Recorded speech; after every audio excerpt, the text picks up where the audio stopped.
Welcome back to the MLS Net Boys podcast. My name is Chase. I'm here with my good friend Jacob. How are you doing today, man? Doing really good. It was nice to have some daylight outside. It is weird. We did not start at 10 p.m. today, and there was daylight savings, so it's Extra bonus. Little win-win there. You know what I noticed just now is I've started the podcast, and we start the podcast almost the same way every time, even though we've been sitting here talking for like 2 hours. Usually I'll go, hey, how are you doing today, Jacob? Like, as if we just sat down in the room together. There's usually an hour at least of shenanigans, and Man, we cut it short today. We're on a time crunch. There was very minimal. we got to prevent our buddy Video from watching. we got to prevent our buddy from going back to back in MLS Cup on FM. So Disgraceful performance Should from we- our teams against his. should we just do the anti-football thing and just go all out aggressive against Ryan and just break all of his players' shins? break. Actually, I was gonna say Bedoya, Alejandro Bedoya, but he retired, so he's not at his club anymore. Oh, in man. FM, that is. In FM, yeah. He's still at Philly for at least another year or so. Great week of MLS. I'm just gonna say it. It was an exciting week in MLS. A lot of late winners this week. It was Tons of just- late goals. This is the type of week that, like, if you have somebody new who's getting into soccer, this is a week that you wish they would have watched some games, because there was late action, high scoring games across the board. Just some, like, and all the stars, like, it was like the big name players kind of showed up for the most part, except for, one Argentinian in Florida. I can't think of another one. Dang it! I was trying to think of like a Orlando. Gonzalo Higuain was supposed to be the guest of honor. I was trying to think of one from like Orlando, but I failed. Yeah, I mean, we had some Champions Cup. Philadelphia hosting Pachuca. That was 0-0. Orlando hosting Tigres. That was 0-0. The Revs beating Alajuelense of Costa Rica 4-0. And then Houston hosting Columbus. Columbus scores stoppage time goal. A late winner to beat Houston Dynamo in the first leg. Then you have Cincinnati losing 1-0 to Monterrey, and then a 2-2 draw between Nashville and Miami. That was a thriller of a game too, wasn't it? That was the Nashville-Miami one. Yeah, that was crazy. Were we playing FIFA during that game? I'm not sure. I know think we so. were in the party chat doing something. We were 'cause like I remember you were talking giving about us updates. I was like, yeah, Jacob Schaffelberg just scored a brace, man. I think it was FIFA. It was something, I don't know, but that was a thriller of a game just to kind of set us up for the weekend. I will say, Jacob Schaffelberg, very likable guy. There was like post-game, a lot of the Nashville fans were upset with Miami. There was like an elbow that happened. I think it was on Schaffelberg, but that got thrown towards his direction. And, they blew a 2-goal lead at home, including like a stoppage time equalizer. And his post-game was like, yeah, I mean, we'll just figure out what we got to do better next week. It was an honor to play. It was great to be in front of our fans. Just like somebody was like, that guy is like a golden retriever whenever he talks to anybody. Love to see it. Respect to him. Still young. Man's got a good career ahead of him with the past couple years he's had in MLS. Yeah. Moving on to some MLS scheduled league play. We started in NYC for New York City FC's home opener, and this was a rainy, wet, cold, kind of a rough field condition look for NYCFC, but the Timbers win 2-1 at New York City FC. Thoughts? Pretty fortunate result for the Timbers, in all honesty. That was, I don't know, actually. It's kind of tough to say because New York City just dominated the game for the first, like, I'd say 40 to, I mean, at least the first half, almost the entire first half. They pretty much dominated the game. It's just such a weird environment to play in. You're playing in a baseball stadium. The field is way more narrow, way more shorter. It's just hard to really like play your normal style. So Phil Neville made some pretty good adjustments.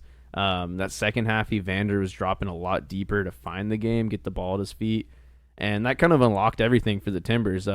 They started to dominate after that, and New York City, that whole first half just created a lot of good chances, but just showed exactly their weakness is that they just do not have anybody that can put chances away. Like it took a weird set piece with the ball to deflect out to Santi Rodriguez, who hits like a Travella into traffic to score a goal for them. That was a nice goal, actually. Nice finish. It was a nice shot, but like that, they have such a good ability to like have these really intricate build-up plays and break teams down with like killer passes. Zero ability to finish or understand like how to beat an offsides trap. That number 9, Bakrar was just, that guy burned the Timbers back line so many times. Specifically Zach McGraw. He just rough game. Like that guy is so fast. Every time it looked like Zach McGraw or Kamal Miller like had him within their reach. It seemed like this guy just got this speed boost and just got like a yard away. So they either had to like foul him or just let him go. Luckily, he didn't put away any of his chances. Yeah, except for that one that was called inevitably offsides. Yeah, it was interesting. I'd say towards the end of the first half, Portland's getting more possession, and they were looking to get into it. And yeah, as soon as Evander started dropping deep and NYCFC had less of the ball, this game shifted pretty quickly, except for, those kind of opportunities Bakrar fluffed and was trying to like square across the box instead of like putting a hard shot on target. Unfortunate from City. 1 goal in 3 games, 0 points from 3 games. And of course, you got Evander just picking it out from like 25 yards outside of the box in the 97th minute. Pretty nuts. Absolutely insane. Just not even the latest goal in MLS this week, though, somehow. Yeah, actually. I thought that was going to be the pinnacle this weekend because it was the first game. But the weekend got more and more crazy. I still think that was probably one of the high points of the weekend, but yeah, Evander just calls game and so casual about it too. Like that's kind of his style is just, it feels like Evander syndrome. He just plays as if he does not care, like super casual, and then 97th minute just scores like a 30 yard like banger in the top right corner, and then just kind of casually like runs over to the corner and like takes a bow to the fans. Like he's kind of got that Nagby syndrome, as it looks like. Whenever he scores, there's a high likelihood that it's like a pretty banger of a goal. One thing that kind of amused me, 2 things actually.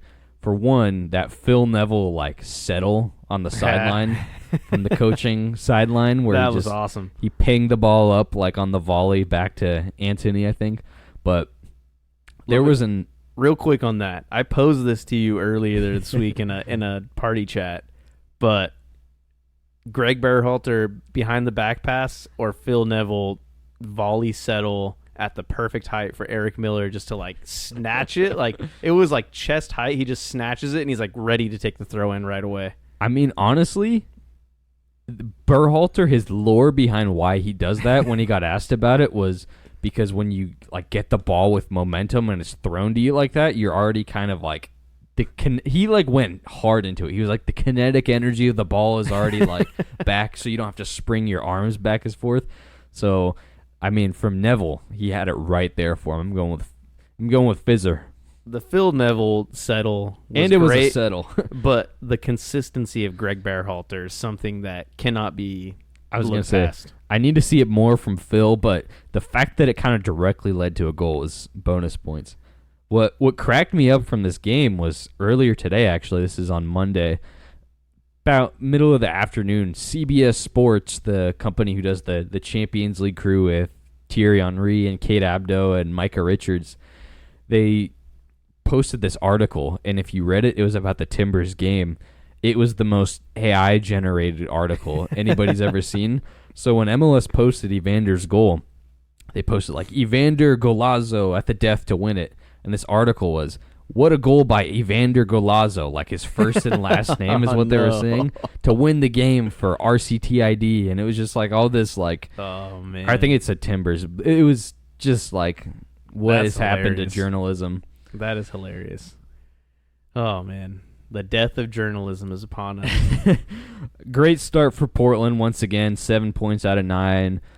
Looking rough for Nick Cushing and NYCFC. This was the coach I said is on the hot seat the most, I think, last week. And I think that hasn't changed. But he looks like Greg Berhalter light. He's just like from Tesco. Yeah, yeah, exactly. One question though before we move on.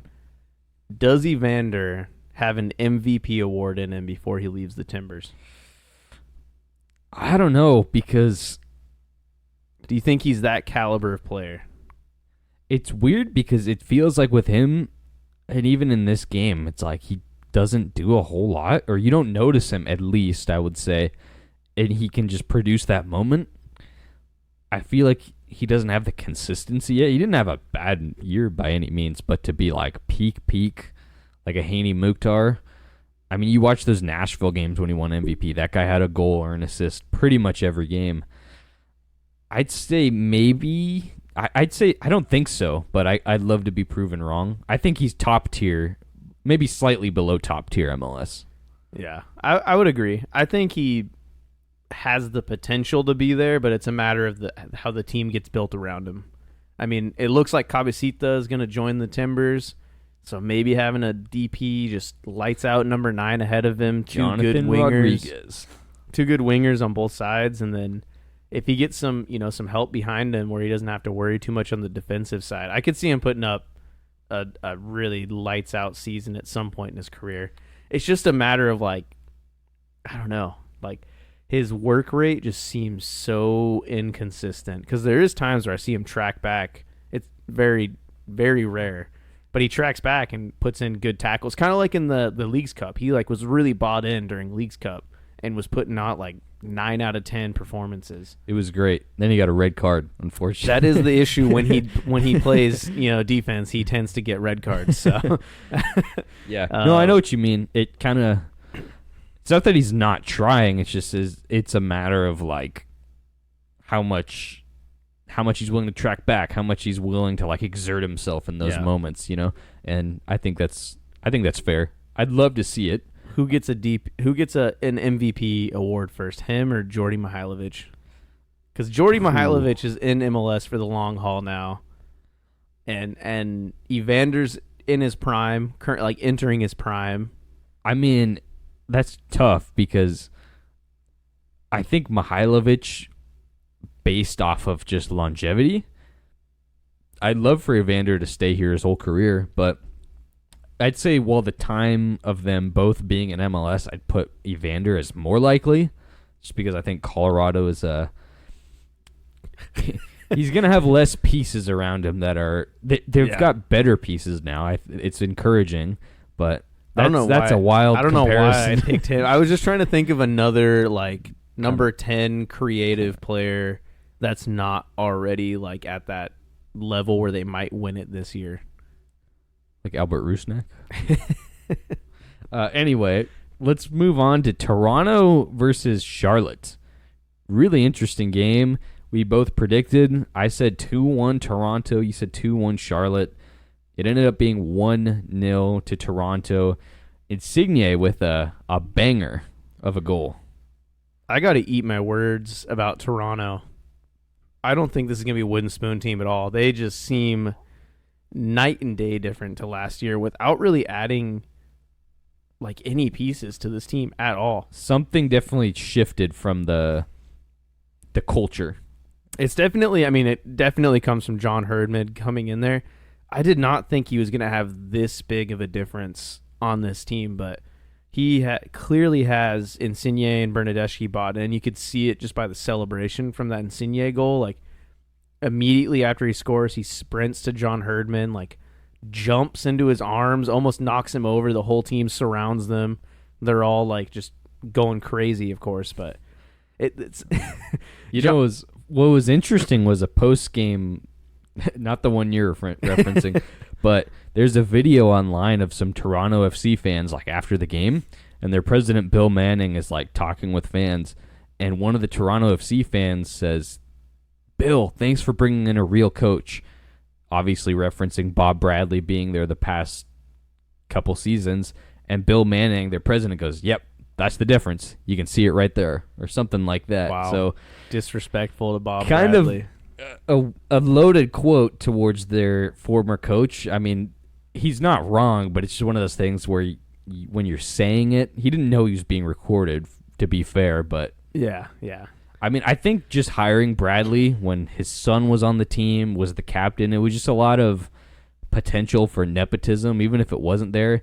And you've got like these Insignes and Bernadeschi are probably looking at this like, this is crazy, this is ridiculous. Like, Yeah, there's a lot to it for sure, but I will not take any Bob Bradley disrespect. I love Bob Bradley. John Herdman is nowhere near Bob Bradley as a coach or his legacy. I mean, I'm a little biased, but yeah, that's kind of ridiculous. Also, John Herdman, though, I mean, I will give him credit. He's completely turned this locker room around, but like in a way that you wouldn't really expect a head coach. I don't know how to frame it. I mean, he came out in the press and he was talking about Insigne and basically said like, yeah, Insigne has more experience than I do, like in soccer, and like kind of just like sucked up to him and said that like he's like, yeah, like I just, take his advice and like listen to him like tactically. Not saying like of course everything's coming from Insigne, but like that's something that I don't think Bob Bradley did at all, and that's probably the big difference there is like Bob Bradley knows what he wants. He knows what he wants out of his players,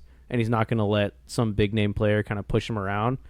John Herdman's probably like the absolute opposite of that. Like goes in, wants to repair this locker room, so he's like, yeah, you played in the Champions League. Yeah, you can tell me what you want to do on the field. Like, just like almost kind of like awestruck of these big names. Like, just completely different caliber of coaches that have way different gravity and magnitude to them when they walk into a locker room.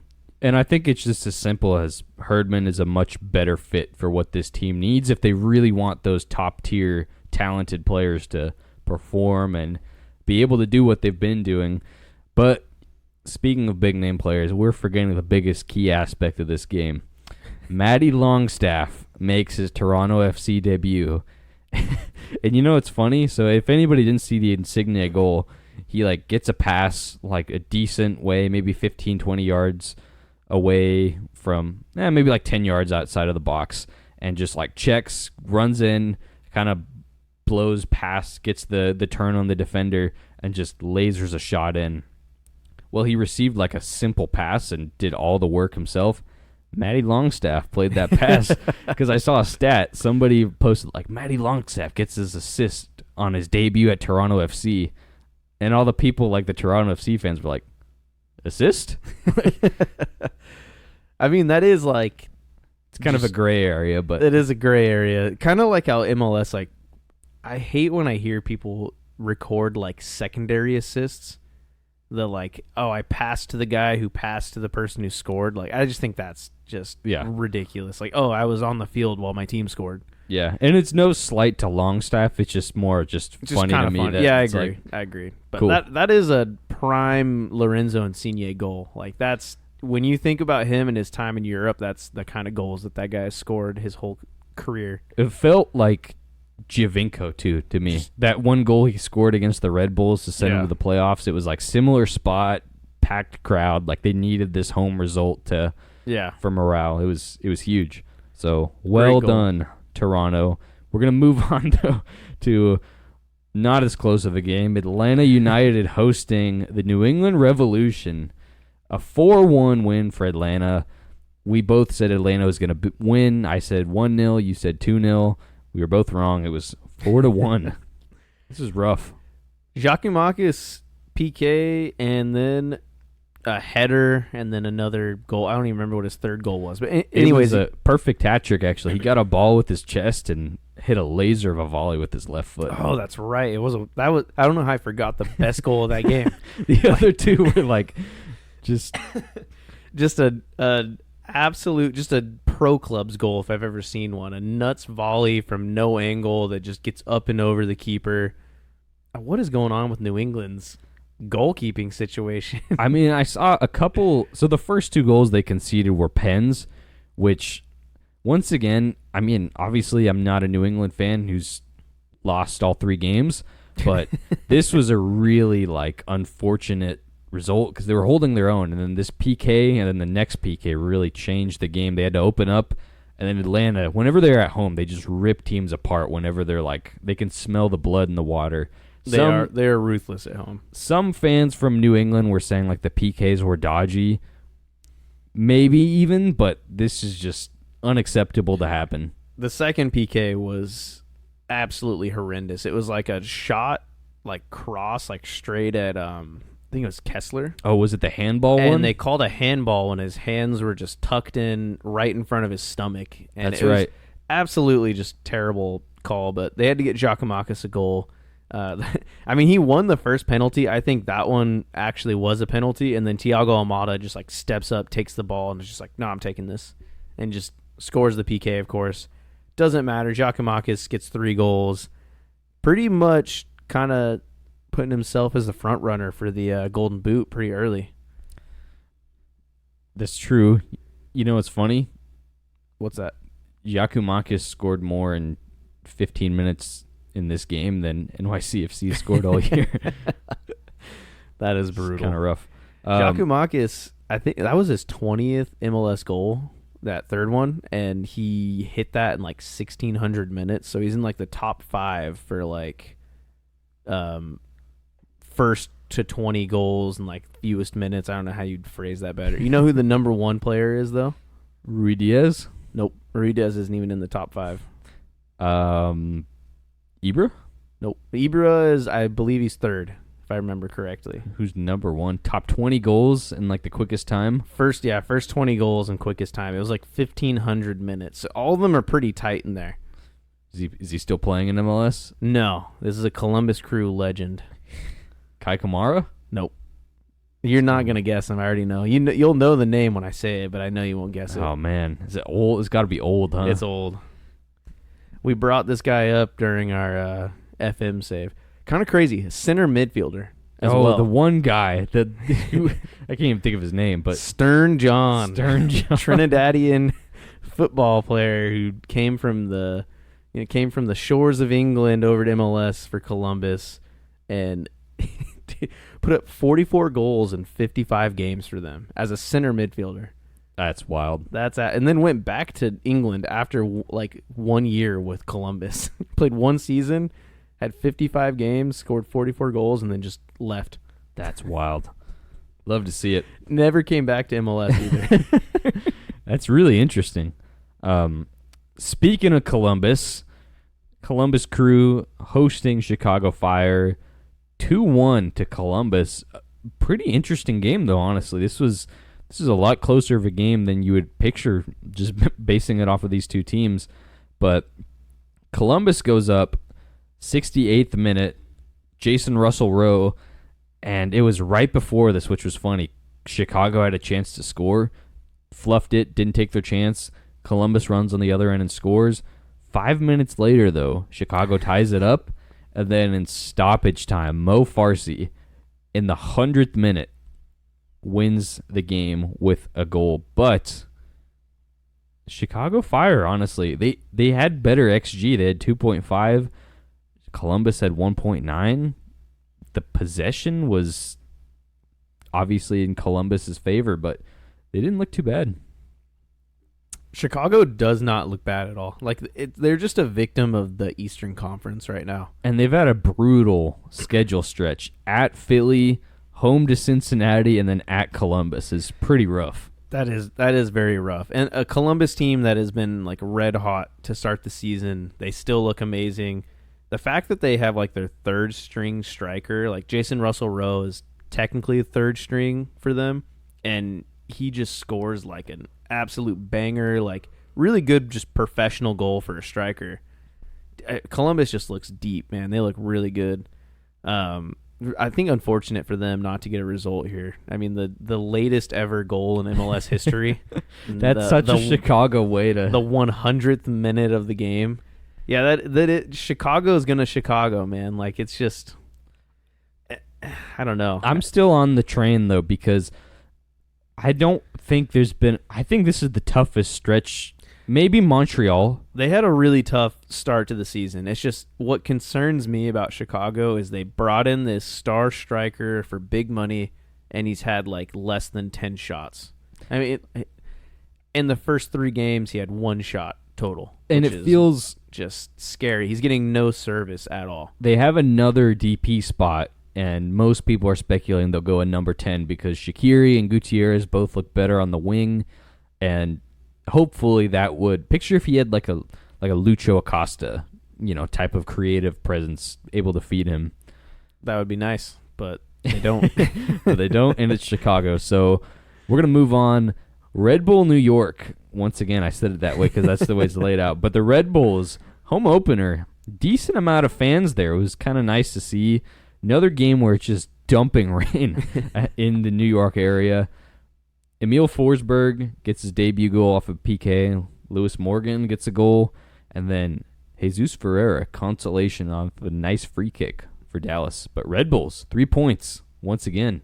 How happy are you to see Lewis Morgan back in the game and back on the score sheet? Really, I kind of forgot about him, honestly, because he was injured all last year. Was decent at Miami. I remember the year before, I think, when he first went to Red Bulls, he scored like a hat trick on one of his first games.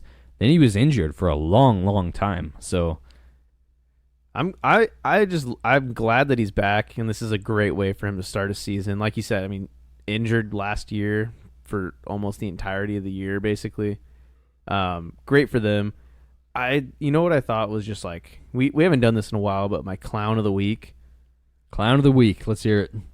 I don't know why, and maybe it's just because I'm not the biggest fan of this guy. Emil Forsberg, how he celebrates that PK like it's just won the game or like a Champions League goal. Like, he got way too hyped for a PK goal in the 30th minute of a game.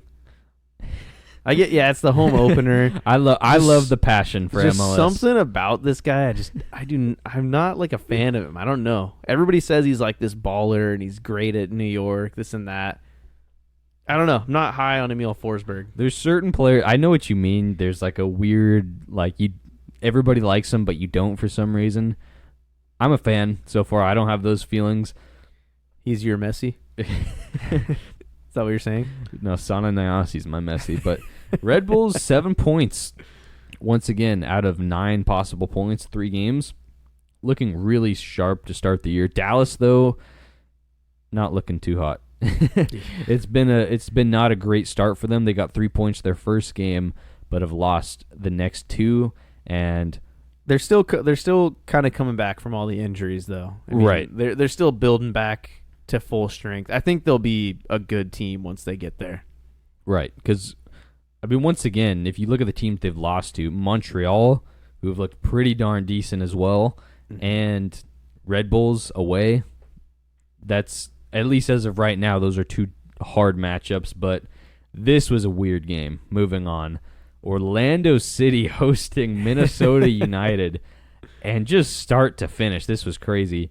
Duncan McGuire scores 13 seconds in, one of the quickest goals in MLS history. Then Timo Pukki scores in the 4th minute, almost immediately responds. Galese had a bad giveaway, and Pukki capitalizes.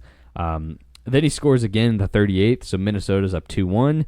And then Duncan McGuire with a laser to tie it up 2-2. In the 83rd minute, you got Duncan McGuire and Timo Pukki trading goals. And then Hlongwane for Minnesota. Bongi scores in the 96th minute. That guy just crushes dreams in opposing team stadiums in stoppage time. And Bongi Dream Crusher, as they say. My one thing I'll say before your take on this, this game was very lopsided. If you look at the stats, it was crazy. 23 shots from Orlando, 8 on goal, and XG was 4.1 for Orlando to 1.2 for Minnesota. A real smash and grab, but I'm not one of those guys who dwells on XG too much. So, well done, Minnesota. Definitely Orlando's game to lose here, and that's exactly what they did. Minnesota just high on vibes right now. They don't even have Reynoso yet with their squad. Like, he hasn't been in any of their game day squads, and they're just making it work. I kind of got to eat my words on Timo Pukki here. He's, 12 goals in 17 games? Cameron Knowles masterclass. Actually, who's on their coaching staff when I was watching this? Fernando Adi was sitting No way. like on the bench with like one of those iPads on the stand, Dude. and he's like, No wonder Pookie's putting up good, I was pretty gonna good say, performances. you need to learn from a clinical striker. So I would agree with that. Absolutely. I don't know.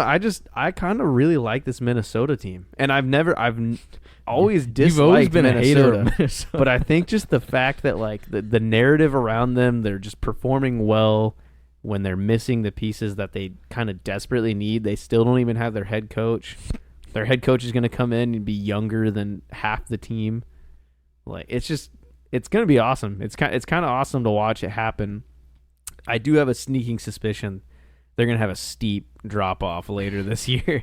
Even with Reynoso coming in, I just feel like it's going to be hard for this coach to make his imprint on this team mid-season.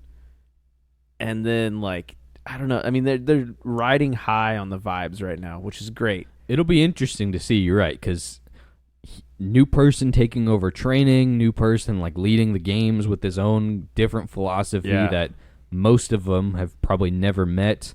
I know they're keeping Cameron Knowles as an assistant. They like announced that today, so that'll be nice to have for like the familiarity. But it'll be interesting. I agree. I'm curious to see what this looks like. I just love it though. I love watching this Minnesota team. They're fun. They're a fun team to watch. Honestly, my favorite player who I had never really watched before this season. I'm gonna butcher his name. I think it's like Sangbin Jeong or something. I don't know. This guy is awesome. He is really fun. The way he just like tears defenders up and then just finds like a slip pass to Pookie is just really, really fun to watch. Not Hassani Dotson? Nope. Yeah, I agree. It definitely, it always feels like every year in MLS there's one really surprise team that everybody thinks is going to be like rock bottom but ends up being proper decent, at least to start the year or for some stretch. Right now it definitely feels like Minnesota is that team. So well done, you loons in Minnesota. How does Orlando turn this around? What do they need to do? I mean, it's tricky because they're juggling Champions Cup as well, and I feel like that's taking the precedence. They got a big match against Tigres. Last year, they were also against Tigres, who knocked them out in this competition, and they felt hard done by. They lost on away goals. They were really close to putting another goal away and sending Tigres home, which would have been huge. So I think it's the classic. They're putting their eggs in this basket to start, and then you'll see the quality jump out. I will say it is a little concerning because I picked them to be very strong competitors in the East. Most people did. It's just one of those things. I feel like in this game per se, they didn't like play bad per se. It's just these crazy things happen in MLS, and generally they kind of level off. So this is a game I feel like they would win on a different day. Yeah, I agree. I think the big thing for them, as much as I like Duncan McGuire, is going to be betting in Luis Muriel. I think that's going to turn their season around. Duncan McGuire is great. I mean, he scored 2 goals in this game. But I think Luis Muriel is going to be the guy that'll bring them to that next level. But he's still just so fresh to this team. You can't really expect him to bet in right away. But I don't know. I wouldn't be too concerned if I'm an Orlando fan. I'd be disappointed. I mean, 1 point in your first 3 games and you're at a -6 goal difference is a little brutal. You got torn up by your rival. Last week when you played them, and then you're hoping for a bounce back game and you kind of just choke. It's that's a rough one, but not too much else to say there. Shall we move on to a just electrifying game of 2 just top contenders in the league? I don't know which one you're referring to, but Austin FC versus St. Louis City SC. I was going to say Philly versus Seattle got rained out on a waterlogged pitch. That looked like a true CONCACAF game if I've ever seen it. I felt like I was watching a game down in like El Salvador or something. That was nuts. You had the dudes running out with like the squeegees, trying to squeegee the field off while it's still pouring down rain. There's puddles behind them. Yeah. Crazy. It was wild. It's MLS heritage to MLS edited to be like have one of your team's games just delayed for like an obscure like weather related cause like this. So. And then just have a jam-packed week later in the season where you play like 3 games in 7 days. Flying like across country. Yeah, and you just amidst like an injury crisis for whatever reason, like you're down like 3 players and you got 3 games in 7 days. It just kills your season momentum. That's MLS, baby. That's MLS, but moving on let's though. go to your game. Austin FC versus St. Louis City SC. 2-2. 2 just legends of the game. Matt Hedges, Julio Cascante, both scoring for Austin. I always forget Julio Cascante's still playing in MLS, but I was gonna say he's been solid for Austin, but Austin haven't been at all. yeah. I mean, they had that one extremely good year. He's been solid for an underperforming team. I mean, credit for him to getting that starting job, but man, this was just an unfortunate game, man, for Austin. They did what they needed. It felt like, they get the lead. St. Louis ties it up. They get the lead right back, and they're just holding on. And you could just smell it in the whole stadium watching this game. And it's like the Timbers last week against DC. It just, you knew it was coming. I don't know why. I saw so many Austin fans say, there was no way we're going to win that game somehow. Like, we can't close out a game. It's not a good look when you play against St. Louis and they have 61% possession. Like, the lowest possession team in the league that just wants to press and, like, kill you on the counter. And somehow you manage 39% possession and only 5 shots against them. It's like, they only had 2 shots on target as well, which 2 goals, not a bad thing, but 2 goals from your center backs. Josh Wolf on the hot seat. Right? I would say so. If I was that director of football or director of soccer operations or whatever it is in Austin, can't remember his name. If it was me, I would sack him. I mean, because he had that first year. It's hard to really gauge. They were all right. They weren't great. They were pretty bad actually. But it's their expansion season, 2022, nuts year. As everybody knows, they well overperformed their XG. But they were solid. Last year, terrible. So far this year, not looking great. My moment of the match, though, was as soon as that goal went in, there's a video of a guy in the crowd. And they stayed on this poor guy for like an extended cut during the replay of this St. Louis stoppage time equalizer. I don't even know if we mentioned that, but St. Louis tied it up in like the last second. 93rd minute. And it's just this guy. And he's like got his arms crossed, just looks pissed. And his girlfriend or wife is trying to comfort him. And then he just like is quiet. And then he just blows up and starts gesturing his arms. And you can tell he's like, why don't we do this and that? And he's just going crazy. And then he goes back into the arms folded stance. Man. Looking like a menace. But I mean, somebody commented like, we've all had those moments watching our local team whenever like a madness moment happens. Like we've all been there. However, you can't help but just feel bad for whoever's girlfriend is like stuck with a dude like that, or girlfriend or wife or whatever. There's a point where you got to separate your passion. What St. Louis getting a result in your home stadium will do to a guy. This guy's the template. Man. That was brutal. If you're the GM or you're the director of soccer operations or chief soccer officer, whatever, there's different labels at every club. All the guys do the same. Everybody does the same thing. If you were that position for Austin FC, how many more games do you give Josh Wolf before you fire him? I mean, and what results does he have to get in those amount of games? I mean, for me, if I was in that situation, I don't know, because on one hand, he doesn't have the best roster, honestly, and he hasn't. And since they've been in MLS, they've been rough. Their best player, Driussi's been great, but you have like Emmanuel Rigoni, who's been like a terrible signing. I know his progressive carries are top notch, but I'd say the natural progression seems to be like the summer time.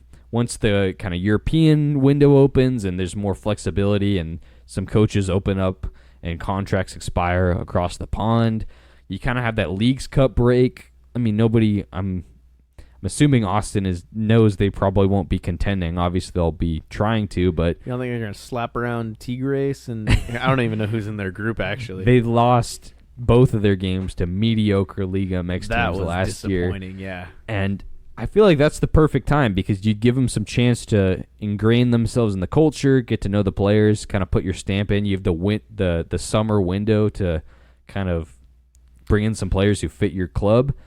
So I'd say the summer, and if it continues like this, I mean, if he claws back into a playoff spot and is looking better, I don't think they'll fire him. So you give him like 10 games probably? It's about how many games till the summer? Roughly. If there's still like a bottom 2 team, I think.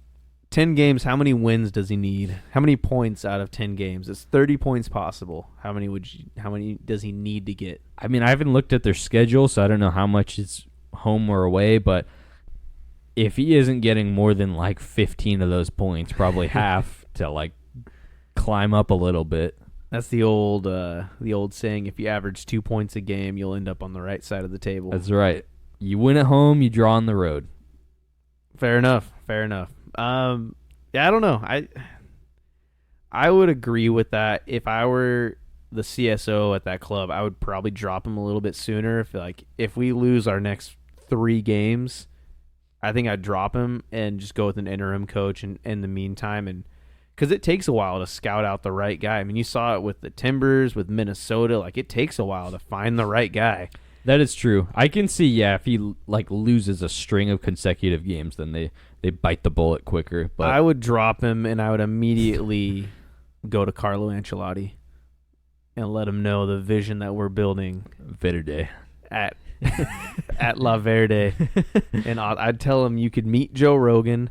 You could come into Austin. I'll meet Matt McConaughey. Matt McConaughey. You could. I would love that. Imagine like Carlo Ancelotti with a cowboy hat on, just like a bolo tie, like that, like eyebrow thing he does on the sideline, and you got the lights flickering on and off, and just smoking a cigarette, like on the sideline, just spitting out like he's got one of those tin pots like thing. He goes, it's like an old Western movie with old Italian Don Carlo. I would love that. I would love that for the culture. We're going to move on to a real, speaking of culture, a real rivalry, a real Titan matchup. You got the Rocky Mountain Cup in MLS. Another one we threw some predictions in, and I'm happy to report. Oh, never mind. We were both wrong. we were both wrong. I thought I said Chicago, oh man, I'm just getting these teams mixed up here. The Vancouver, the Rocky Mountain Cup is Chicago. I have no idea. That doesn't even make sense, but it does somehow. RSL Chicago, we both opted saying RSL was going to win. However, Colorado Rapids come from behind and win 2-1 at RSL. You got Cole Bassett, the Colorado boy, scoring. You love to see it because there was some this was like a proper rivalry. It felt like it was the first time in 2010. It was the first time they had won since 2020, I believe. So it's been 4 years in Salt Lake. I should clarify. Oh but man, all the Rapids people were talking about this is good. Like we need to be winning against this team. Like the fans care about it. Like so we need to care about this pretty much. And it was cool to see. I would agree. I mean, it's it's just one of those games. Like it has a lot of meaning to those fan bases, but in the grand scheme of MLS, like I love this. I love these rivalries. I love getting into them. I'm gonna be real honest. I just had very little invested in this game this week. It's cool. It's me over here trying to justify why I didn't really care to tune into this game while there was 7 other games happening that day. No, I completely agree because most even MLS fans would see this matchup and be like, why would I tune into that? Think that RSL is going to run away with it. But I mean, this is huge for Colorado. Like you said, this is the games that they need to win to cement themselves as a mid-table team in MLS. Because for me,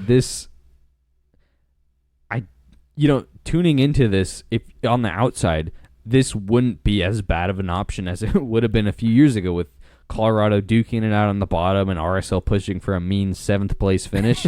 But, I mean, you got Zach Steffen, Mihailovic, Cole Bassett, some exciting younger-ish talent.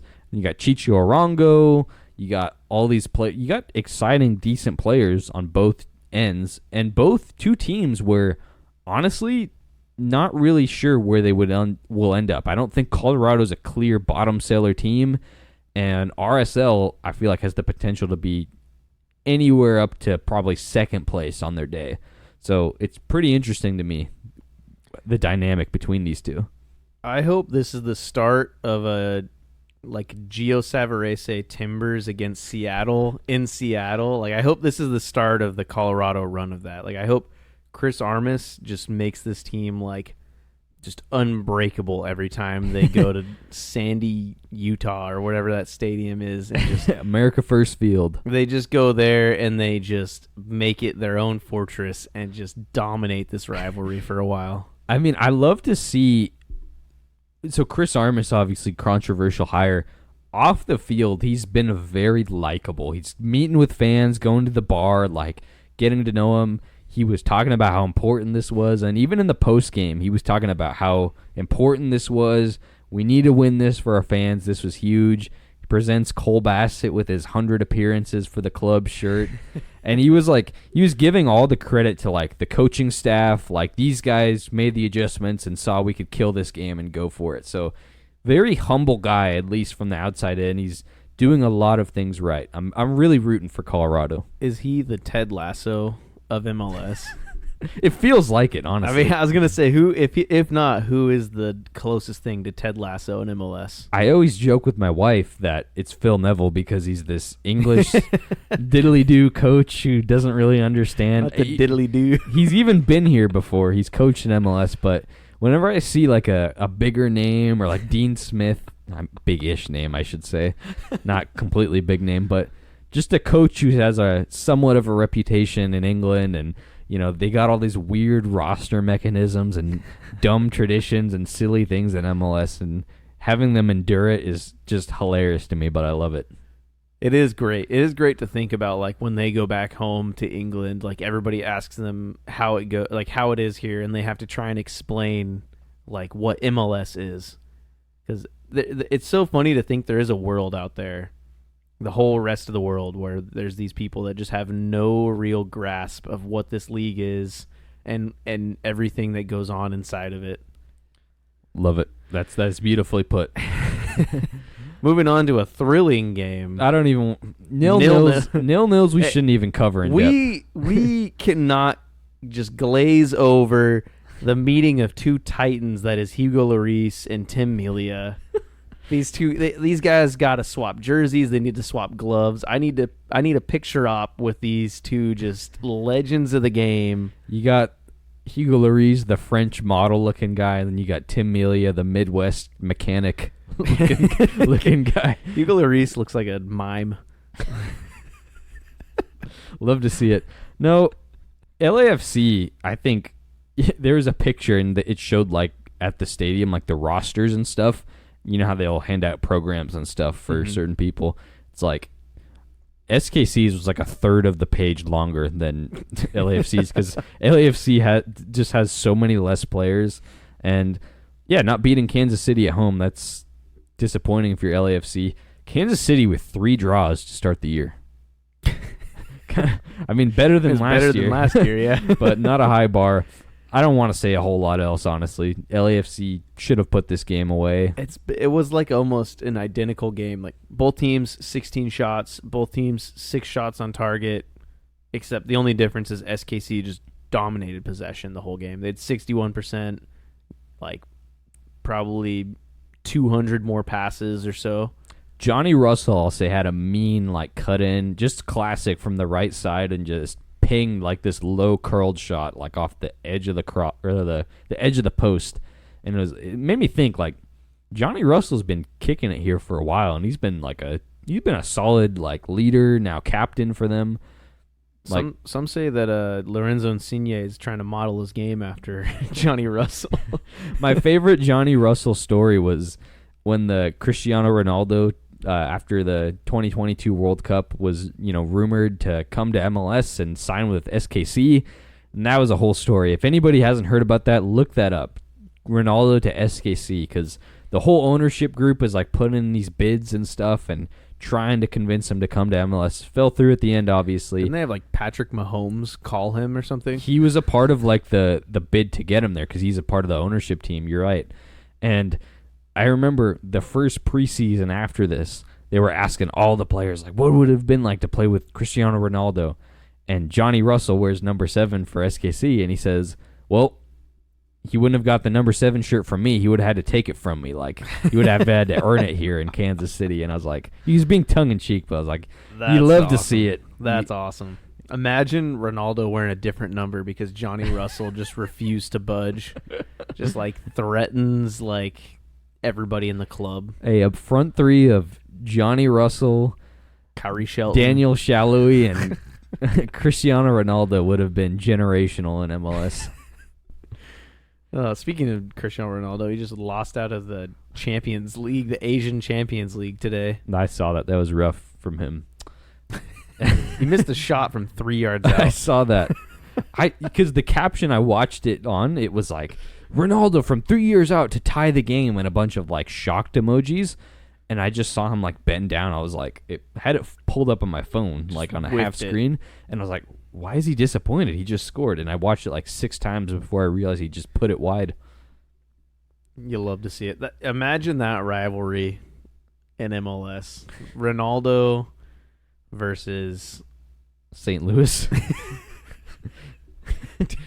If Jared Stroud would have still been at St. Louis. Sam Adeniran versus Ronaldo in a shootout in Missouri under the lights. Oh, man. I would have loved nothing more. I wish that's what I love those like moments. The Messi versus Cesar Araujo from Orlando. You got David Beckham scoring worldies against San Jose Earthquakes. Or the Portland Timbers. True. Speaking of San Jose Earthquakes, they play at home again. Versus Vancouver Whitecaps.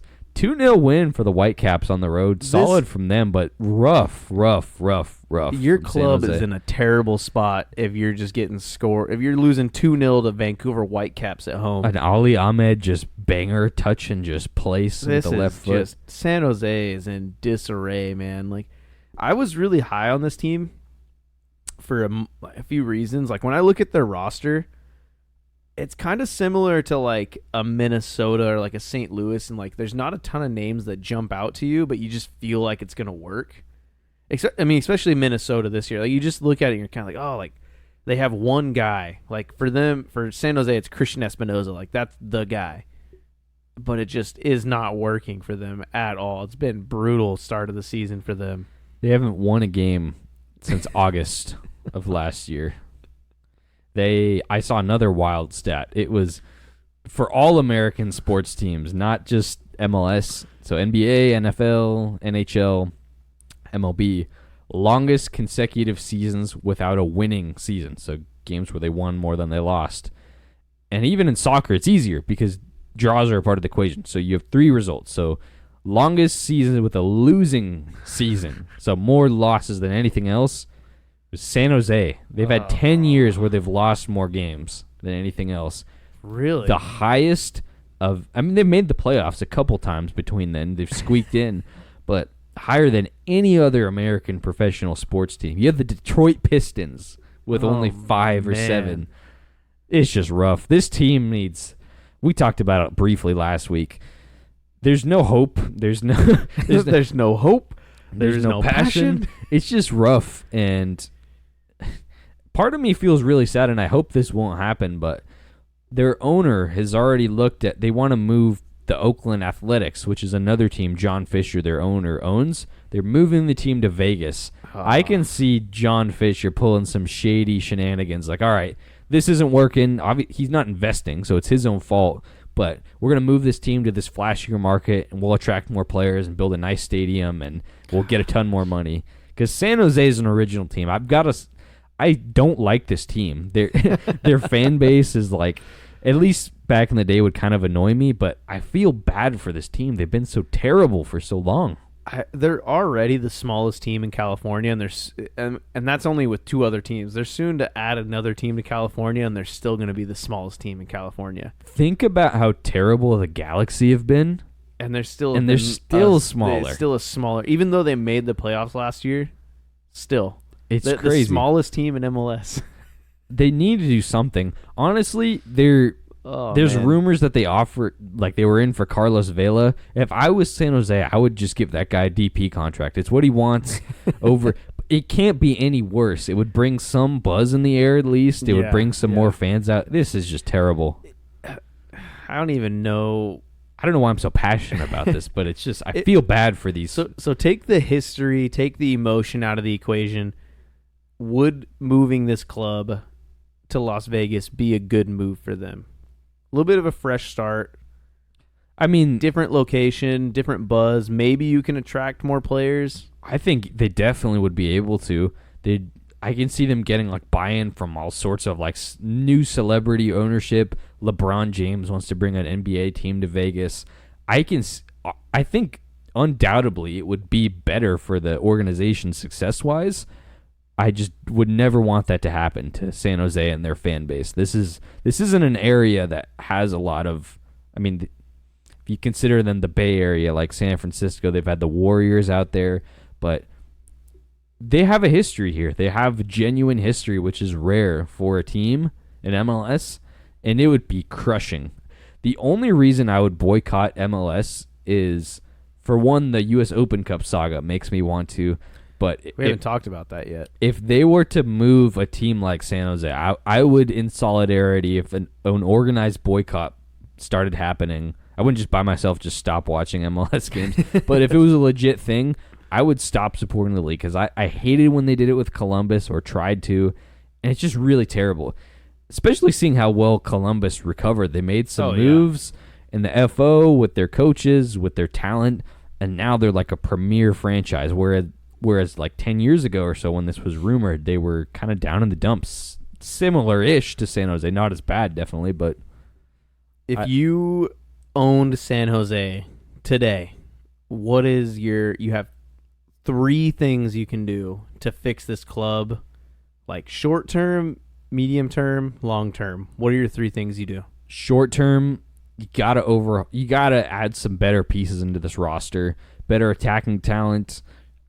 Clearly, their defense isn't holding up. They had a great goalkeeper. So DPs, I'm assuming. Where do you put a DP? One DP, where do you throw him in? I think a creative presence. Espinoza needs some help. I don't know. Like a 10 or a winger then? On paper, they have a capable striker, but he hasn't been getting it done, honestly, for a long time. He was red hot at Bobasi to start the year last year, but he didn't score much. So a creative player, then a striker, I would go, which sucks for a Bobasi because another DP striker ahead of him. Get some wins, get some success, and then medium term, just like a culture change. I don't know if maybe Luchi Gonzalez is the guy. I have no idea. But kind of overhauling the FO, the front office, getting some better pieces in. And then long term for me, this is controversial maybe, but their stadium I am not a fan of. It's really small. It's kind of awkward. The location isn't terrible for where, what you have to do in that San Jose Bay Area kind of market, but the bar thing to me is weird because it's really cool. We've talked about this. The longest outdoor bar in North America that just completely eggs on one side of the stadium. Yeah. But it takes away so many other fans. So you get this like half crowd who's constantly going back and forth. Just kind of weird to me. I don't know. I think a proper and then the stands this is another thing. I'm just kind of grasping at straws, but the stands are so high up, except for on that must be the south side, where they have like their ultras. But the fans are really high, and then you get the box seats kind of on towards the bottom. It's just weird to me. I don't know. That's how I fix the San Jose It Earthquakes. is a weird stadium. It's the least of their priorities at the moment, honestly. But yeah, there's a lot you could do. If I were to take over this club today, I would agree. First, short term, definitely new DPs. I'd say probably a 10. Maybe I love Abobasi, so I don't think I would replace him. I'd probably bring in a 10 and then just center back. Or maybe a D mid or something. Like somebody to kind of anchor that team down mid length. I don't know if I want to put this like in the long term. I think I do long term. Mid tier, I'd probably invest in.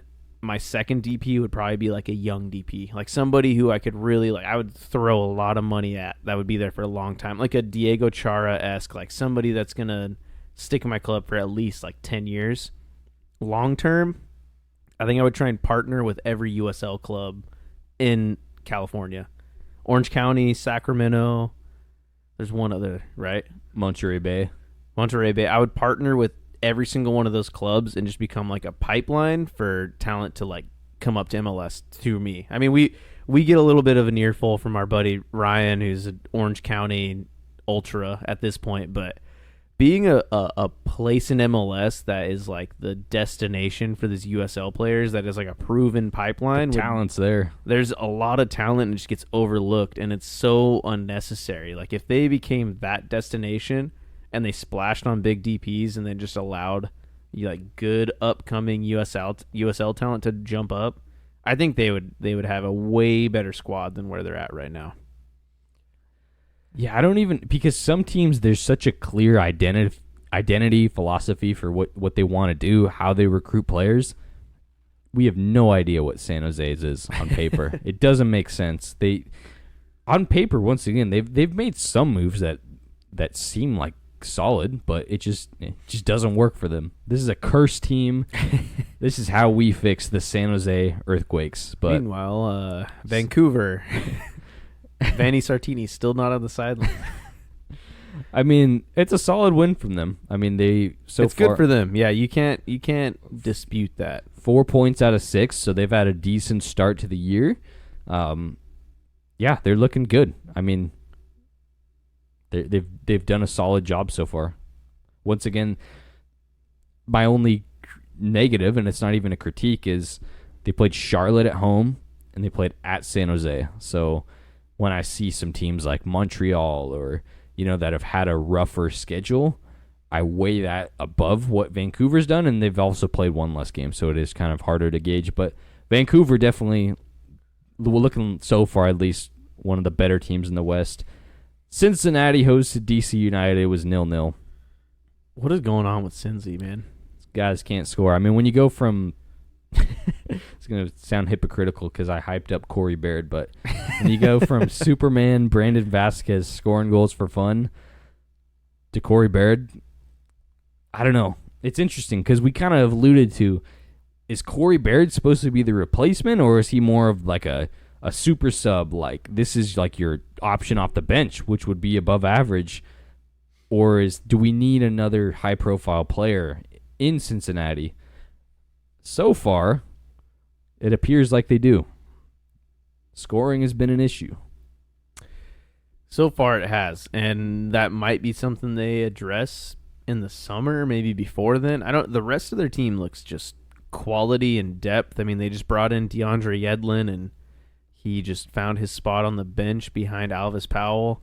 But, I mean, the rest of this team looks quality. I think, honestly, for me, one huge miss for them is Barreal leaving. I mean, Oriano is a good replacement, but just doesn't fulfill all the same things that Barreal did. Barreal could tuck into the center. He played almost more as a center mid for them in the attack and allowed Acosta to get up beyond the attackers. When they had Kubo there, it allowed Kubo to get up and attack a bit more, and Barreal kind of covered the center of the field a bit more, but Oriano doesn't really do that as much. He's a little bit more of a pure just wing back. So I don't know. It's tough. There's a lot of changes in this team, and I there's still a lot of quality. So I think Pat Noonan will be able to figure it out, but hasn't looked good from them in the first couple games. Yeah, tricky. I think this is just the classic Champions League like hangover. I still think they're a good team. It's just that beginning to the season when you got Champions League, starting the year, preseason, starting of the regular season. It's just a gauntlet, and I'm not too worried yet, but it is a little concerning. I mean, 5 points out of 9 isn't terrible. It seems like as long as you tread above water and ride out that early season hangover, you'll be in a good spot. But we'll move on. Dirty Nashville SC hosting LA Galaxy, a 2-2 draw. Nashville up 2-0, and then LA Galaxy stormed back 2 goals back, and it finishes 2-2. Dejan Joveljic, 3 goals in 3 games. He's the real deal, man. He's the real deal. He's the real chess master. I always thought that he was a really good quality striker when Chicharito was there. He just wasn't given the time. And then he was kind of given more time last year when Chicharito was injured, but they were trying to play him like he was Chicharito. And he's not a striker that's going to go and find the game and pick the ball up. He needs everybody behind him to do the work, and then he's kind of just the guy in the box to finish it off. And I think Greg Vandy kind of figured that out this year and allows him to just be the guy inside the box who just finishes these plays off. Good for Greg. It only took him 3 years. Exactly. I mean, at one point he had like the best goals per minute ratio in the league. Or Him something. and Niasgoda were duking it he out had for some insane record. the Eastern European transplants. I mean, it sucks for Nashville because when they finally found their scoring boots, you know, they've had injury problems. They just blow a 2-goal lead at home in the second half. And I don't know. I think Nashville's not looking great, but the Galaxy have had a really promising start to the year. They, playing at home still, but versus Miami, that's brutal. Getting a point, destroying the Quakes on the road, that's solid. And then going to Nashville, not the strongest start of the schedule, but they're picking up points. They haven't lost. They've got, 5 points out of 9 available. So that's decent. Yeah, I mean, a little bit better than I expected them, honestly.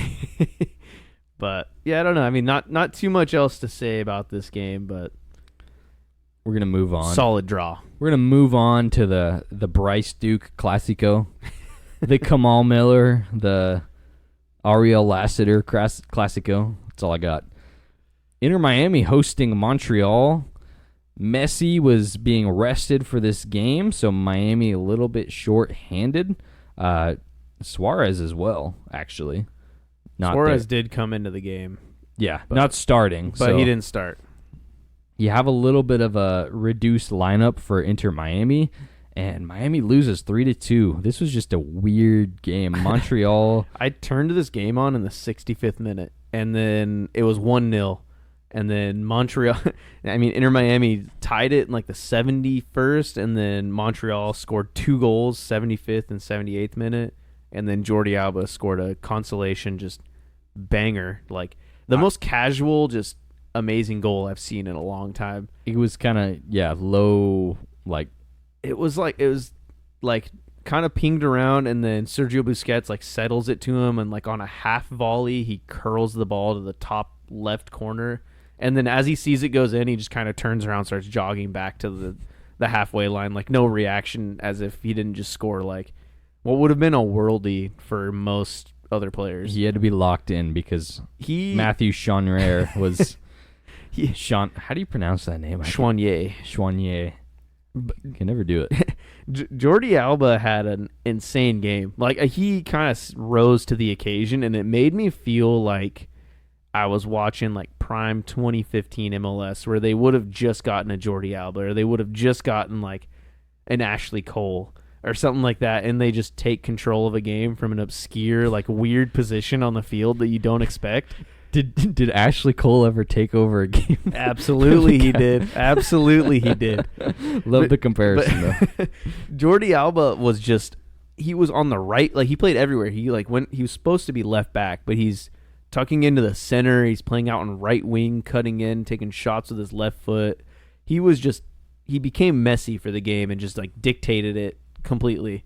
It was kind of fun to watch. And I mean, Montreal, credit to them, the whole entire first 60 minutes of the game until Inter Miami scored, they just hunkered down. They stayed within 20 yards of their goal, and they just kept the lines super tight, so it was hard for Miami to play against. And they kind of showed another way to beat this team, I guess.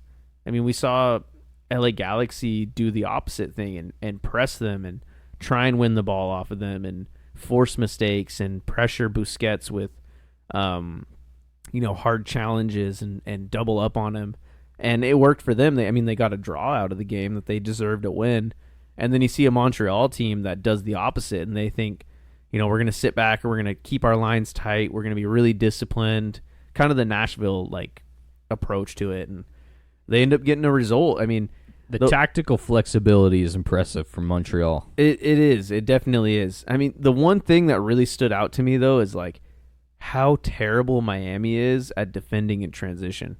They got the second and third goal were just purely just throwing way too many numbers forward, and Montreal just killing them on a slow counterattack. It wasn't even fast. It was just Miami's so slow to figure out who's defending where, huge pockets of space between their back line. It just seems so confused. It seems like they only practice offense, which is what a lot of people would point to when they say this is the Achilles heel from this team. I mean, when you get rid of your Kamal Miller, DeAndre Yedlin, McVeigh, Greg Gore, these defensive players who were critical to maybe McVeigh, but when you get rid of these really good players for your team in defense who are also leaders and just completely start over, and there's that high turnover rate, I feel like we're gonna see a lot of these games where stuff like that happens. I mean, their back line is Kristov, great, decent player, but not very fast. And when you're playing a back three, it'll be interesting. Aviles, the Argentinian center back, he's solid. Then you got Noah Allen on the other side, who's pretty good, but he's still young and relatively unexperienced. I feel like these are the birth pains that might hurt Miami pretty bad. Yeah, and I will say, from at least the last 35 minutes I watched, and from what I had read about this game, is it's going to be a common theme whenever Miami loses. They still are going to look like the better team. They definitely looked like the better team, and they looked unfortunate not to win against a Montreal team. They had a lot of chances that should have been goals. They had one that fell to, oh gosh, what's his name? Campagna? No, not Campagna. It was he got subbed into the game. It was Shander Borgelin. He got subbed in. He had an opportunity that was kind of pinged into him. He settled it. The defender had bit and was behind him, and he's maybe 6 yards out from goal and just blasted over the bar.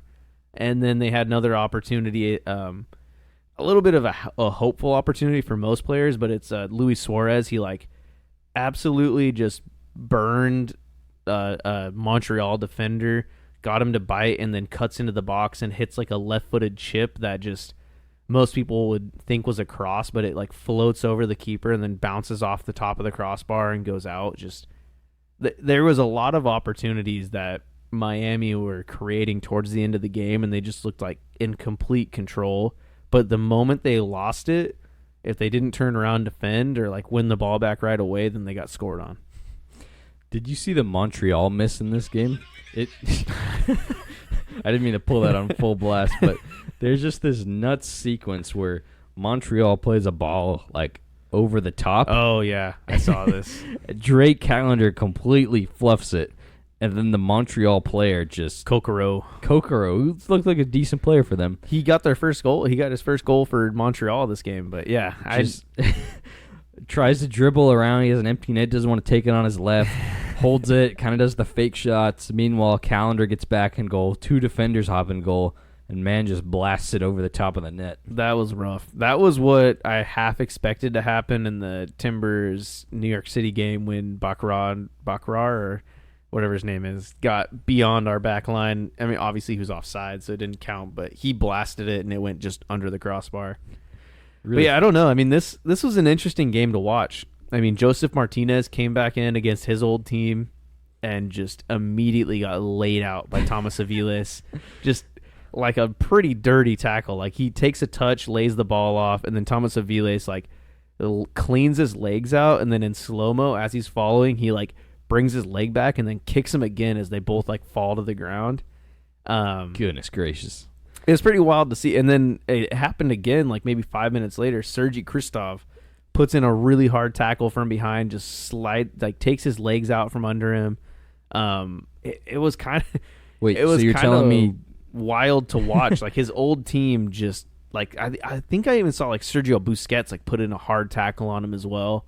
It was kind of funny. Like I like Joseph Martinez, but it just shows like I didn't really think of much of it at the time because I had Taylor Twellman just screaming at me through the TV, just going, and that's something that Thomas Aviles was thinking about the whole entire last season as Joseph Martinez was banging him in practice. Like, I don't think it was that creating the narrative. I don't think it was that premeditated, but I do think there was a little bit of bad blood between some of those guys and Joseph Martinez, just knowing his kind of flamboyant, like very much so like braggadocious like mentality that he has and personality.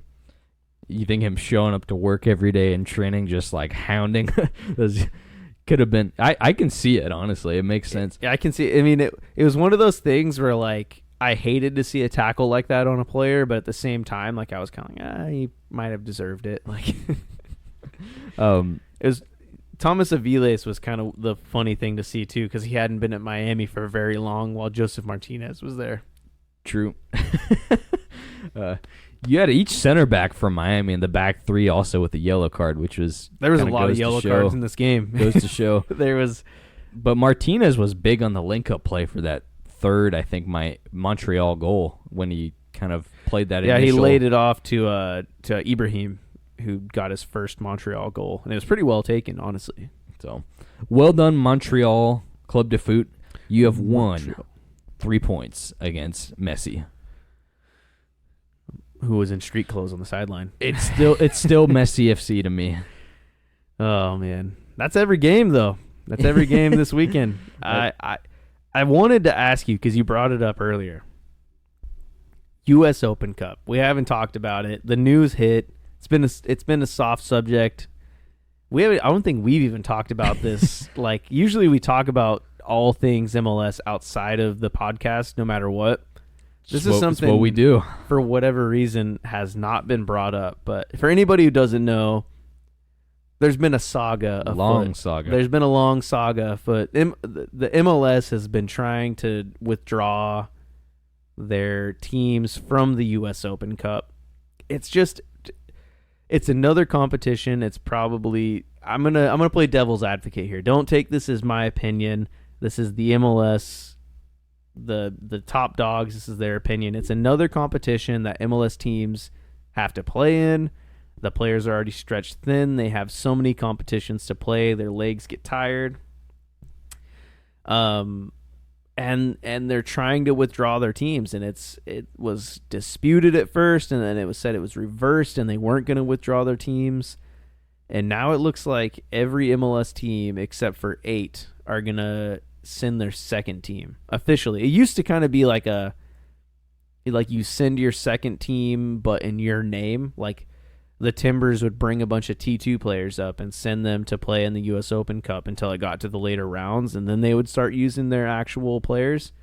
As of now, though, every MLS team is going to send their actual second team, except for, and I hate to say it because these teams all gained a lot of respect for me, but the Seattle Sounders, LAFC, Atlanta United, Real Salt Lake, FC Dallas, Sporting Kansas City, and San Jose Earthquakes. All of those teams, to me, earned a lot of respect, and I appreciate those clubs a lot more than any other club in MLS right now.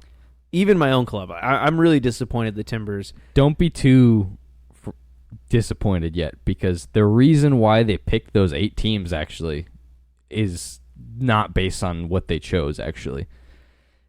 I was under the impression it was the clubs that decided it. So MLS announced that the 8 clubs participating, so 7, the top 7 are based off of the top 7 participating or highest in the Shield. and based off of last year's rankings for these things. I take back everything I said. And Houston Screw you, Dynamo. Sounders. Houston Dynamo, who won it last year. But the curious thing is actually not every team is actually even sending their Next Pro team. So only 9 teams have their MLS Next Pro affiliate. So we got 9 MLS Next Pro teams, 11 total. 2 of them are independent clubs, and then 8 MLS teams. But these teams, obviously Vancouver, Toronto, Montreal are Canadian, so they're not sending them. But Cincinnati, Columbus Crew, DC United, Inter Miami, Nashville, New England, Orlando City, and Philadelphia, and St. Louis City are not participating in any capacity with their MLS Next Pro in the U.S. Open Cup. I think it's a disgrace. It is. It's just horrible. I think it's terrible for the game, man. Like, I get there's more competitions now. There's Leagues Cup. There's all these other things, and the level of play has gotten so much higher, so you want to get the most out of your players. But this is the longest cup competition in the entirety of the world. And this was... Longest lasting cup competition. This is insane. That's insane. In the world? No, in America, right? I was going to say, that would be crazy. I didn't think so, but it's been 100+ years, which is nuts. And this is the one competition where we can actually play different divisional teams in the U.S. soccer pyramid, which is huge, which is a thing, I mean, for lack of pro rel, which is for better or worse. Don't really have too much of a dog in that fight. But we got to see matchups between the random USL teams, NASL in the day, and we don't get that now. We don't get this historic competition.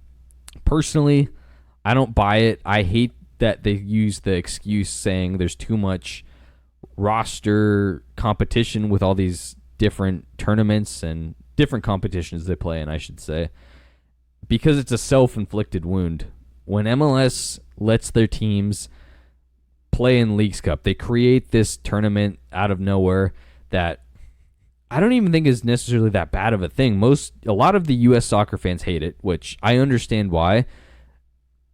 It gives an opportunity for some exciting games between Liga MX teams, which I understand that. I understand the pull, but not at the expense of the U.S. Open Cup, because it kind of feels like they traded it out one for the other, in my opinion. It does, and it's...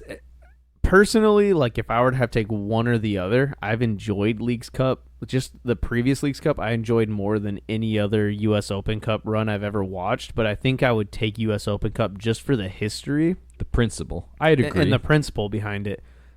But I don't even know why they bothered, because it was almost like an unspoken, I don't want to say unspoken rule, but like an unspoken like standard that every team just promoted second-team players. Their Next Pro players all came into the roster whenever they played U.S. Open Cup. It wasn't like we were putting our first-team roster out there on like a Tuesday to play against the Pittsburgh Riverhounds, like, and then play against RSL on Saturday. Right. It was like you had just from watching the Timbers, you see guys like Marvin Loria get their bump up, like Junderson, or you see guys that get a chance to impress the first-team coach.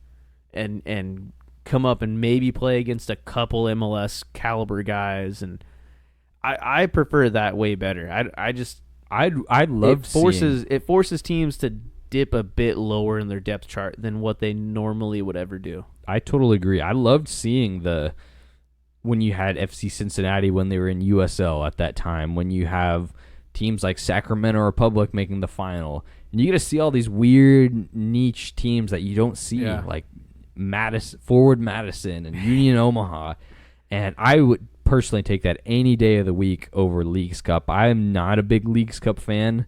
I think minus the Messi effect last year, there were some interesting stories, but a lot of the games were like these half-empty crowds or just like completely bought out by like Liga MX fans who want to see their team, which makes sense. But the more diehard MLS fans were like, well, I'm not going to pay all this money to watch this random tournament that has existed for a while, but this is really the only time they've done like a quote-unquote legitimate tournament. Yeah. But I don't understand, like you said, the teams who want to play in U.S. Open Cup can play their stronger teams, but the ones who don't can send a lower secondary team in anyway. It doesn't make sense to me. I agree. I would like to see more coverage around U.S. Open Cup, similar to Leagues Cup, because U.S. Open Cup, kind of similar to what you're just saying, has like half-empty stadiums. Like every time I've gone to one at the Timber Stadium, they don't even allow fans to sit on the opposite side.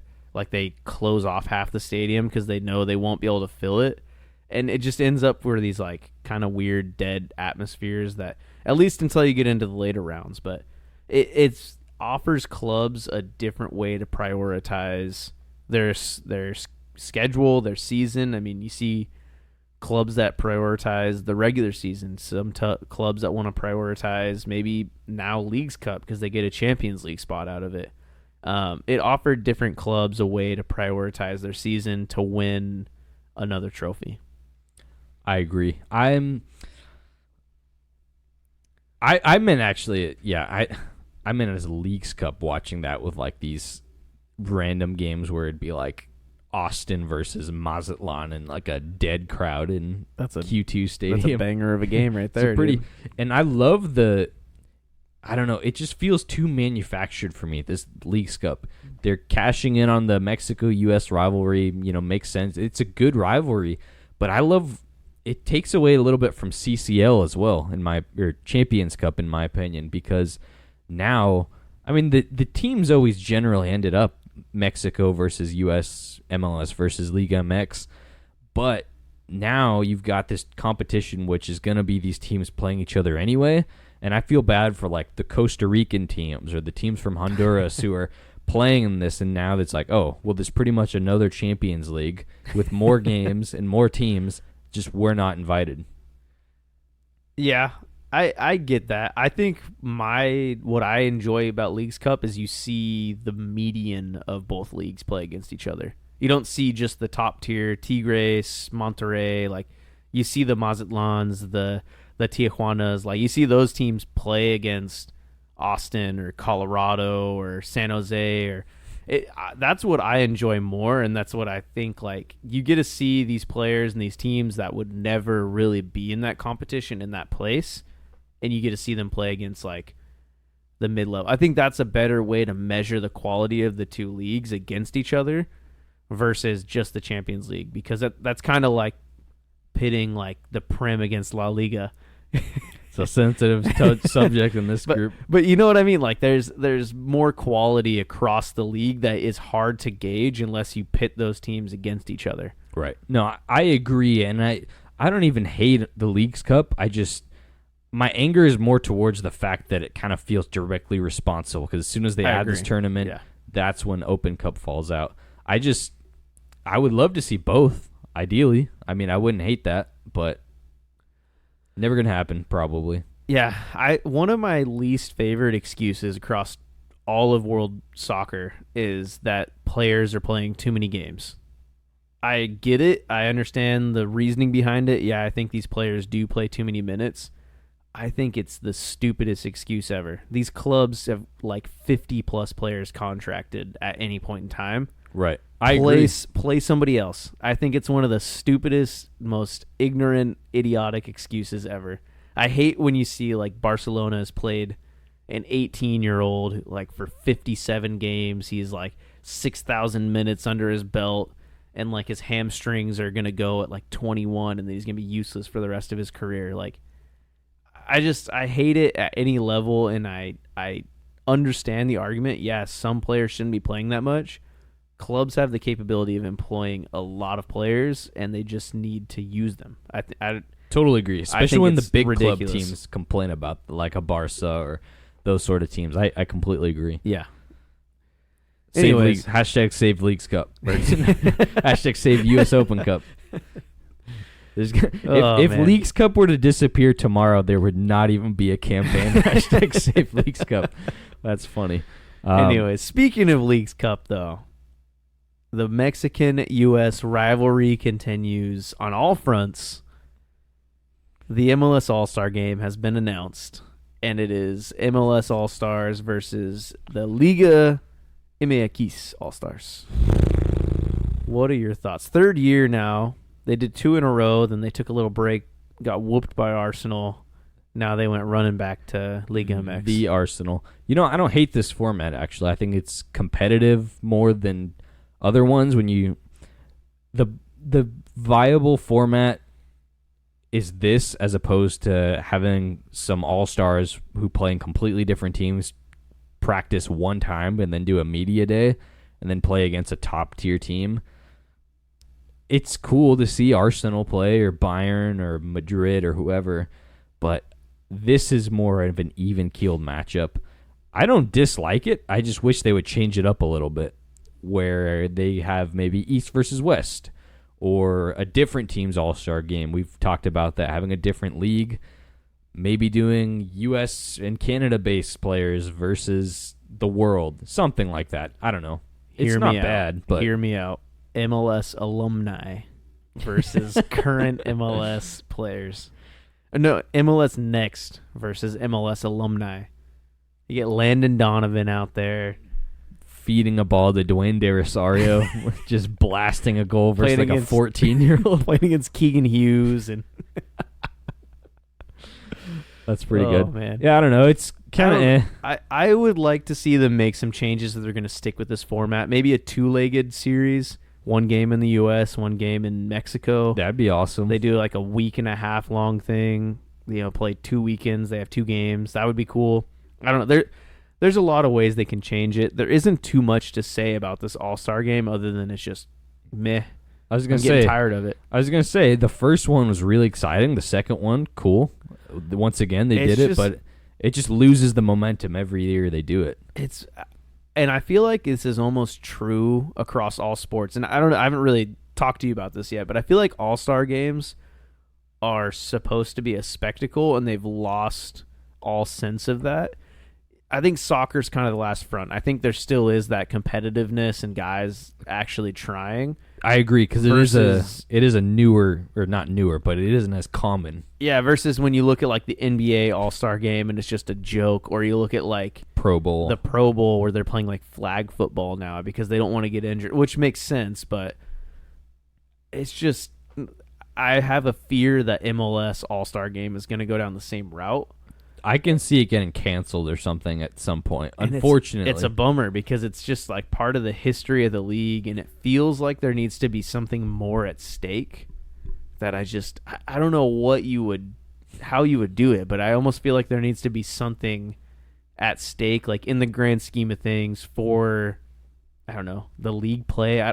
It's hard to really put anything on it, but you know what I mean? It's got to be something. Yeah, I agree. I do like some of the other changes they made, like the skills challenge is really kind of entertaining to watch. Yeah. You got like they brought goalie wars back this past year, awesome. Which was cool, but then the way they did it was just so stupid because they made it between 2 next pro goalkeepers and then they didn't televise it.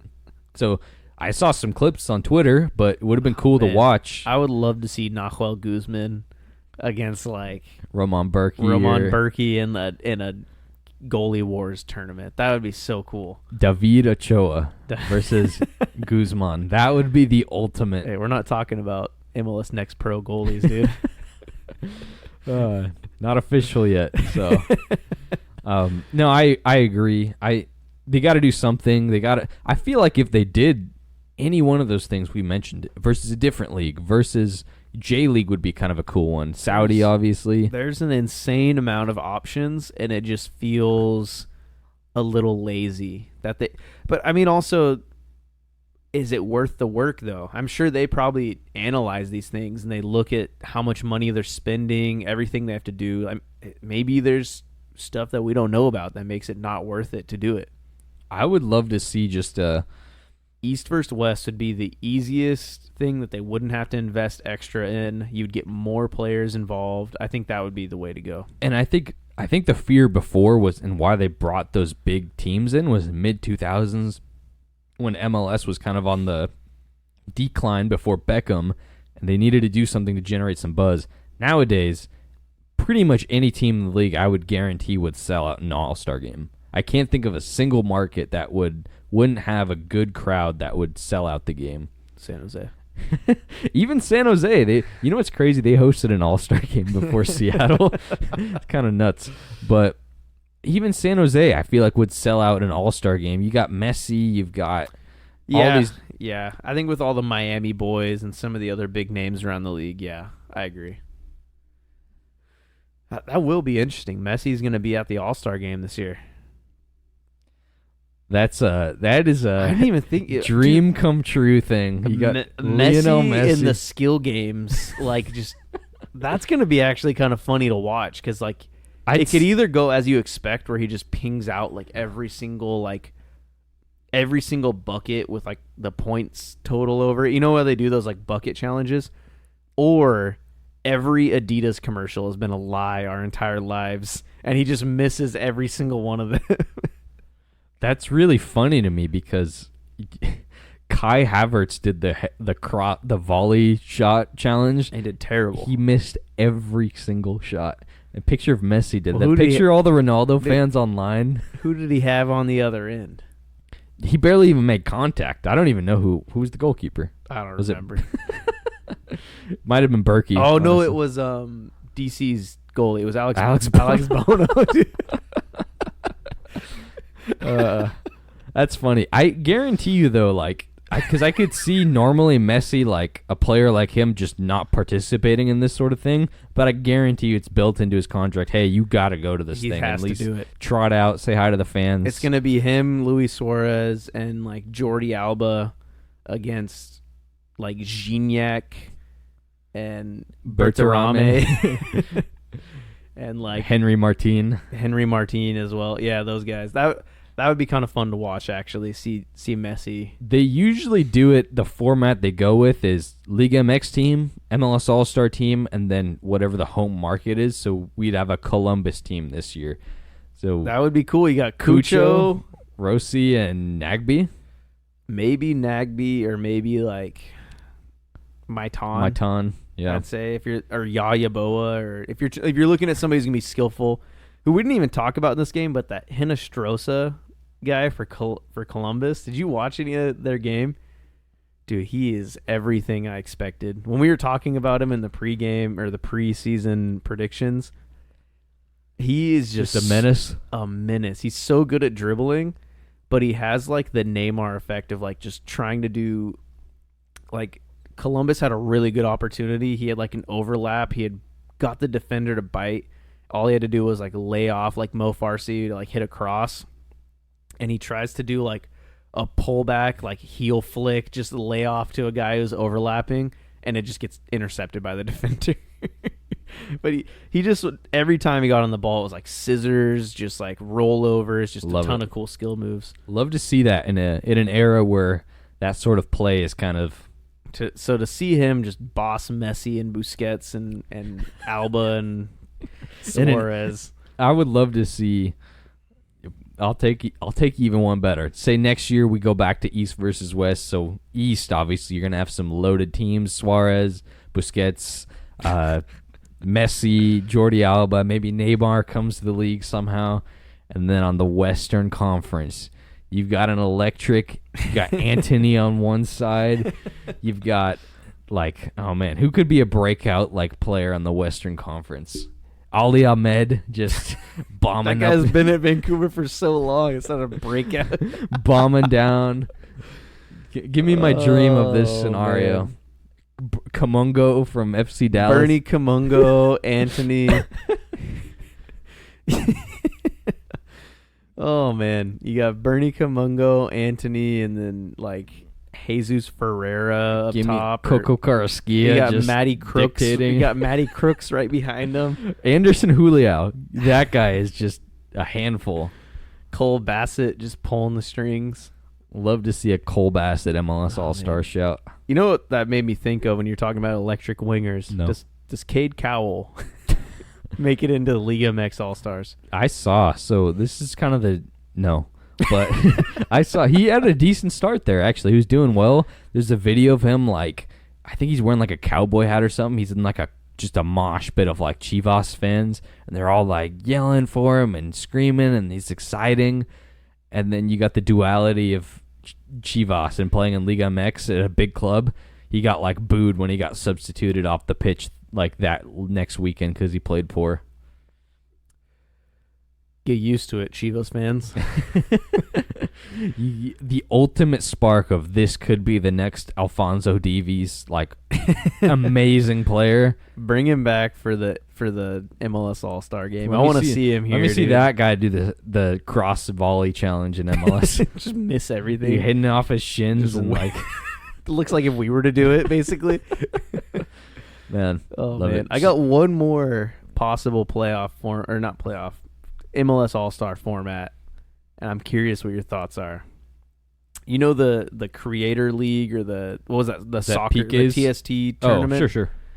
What if they do that, but every team has to submit a team? So each, like the Timbers put up like 6 guys that go to this like tournament. That would be really cool. I've never heard of that before. Like a week long, and it just comes down to like whose team wins this tournament in the summer. Like a random, you put up like 5, 6, however many, because it's 5 on the field at a time. So you send like 8 guys or something, 10 guys. I think that would be fun. I think that would be really cool, and maybe give the one team that won it all like playoff seeding rights, except for maybe if you won the Shield. Like say you ended up finishing 5th place or something like that. That way they'd all be competitive, and a 5th place. I'll do you one better. Champions League spot. I think that would be cool as well. I mean, if you're going to give one for the Leagues Cup. Might as well. Because now they have more spots to give, actually. It's Yeah. not just winning a trophy. You can finish in 4th place like Seattle and end up getting into the Champions League when you don't win anything. So this is why Seattle. MLS needs to hire us. This is why. we need that corner desk. Literally came up with that idea 5 minutes ago, and it would be the hottest thing in MLS. Everybody would love it. I would love to see that, like small-sided, like small-sided MLS play. Like, do they just hire idiots at MLS? Like, are they just not thinking? Are they just not thinking about what people want? the MLS media machine. We sound like such like grassroots saying the big corporations corrupt, but they're so out of touch sometimes. I just saw an article. It wasn't by MLS, but it was like kind of sponsored, and it was saying MLS rallies fan engagement by producing new NFT lineup. It's like, seriously? Nobody cares about You're that. 5 years late. Nobody guys. cares about that. I don't care what John Terry posted some stupid monkey card 6 years ago on his Instagram account. I want to see TST Yeah. MLS. That's what I'm talking. Dude, that would be so fun. That would be so cool. Like, just picture Miami. You got Messi, Busquets, Suarez, I'd love to see Jordi Alba, Robert Taylor, all just lining up across from Dax McCarty, Giacomakis, Thiago Almada, Zonde Silva. Jean de Silva. That'd be pretty fun. Give me the Rapids death squad of American homegrowns over that any day of the week. And Give me- just if you had it all in one location, so it's almost like a bubble, kind of like when they had the MLS's back. You bring all these teams to one area, and you just duke it out for like 2 weeks. Because those games are short. You don't need a ton of rest. Like, you could have them give like a day rest or something between games. yeah. Or even like, That would be awesome.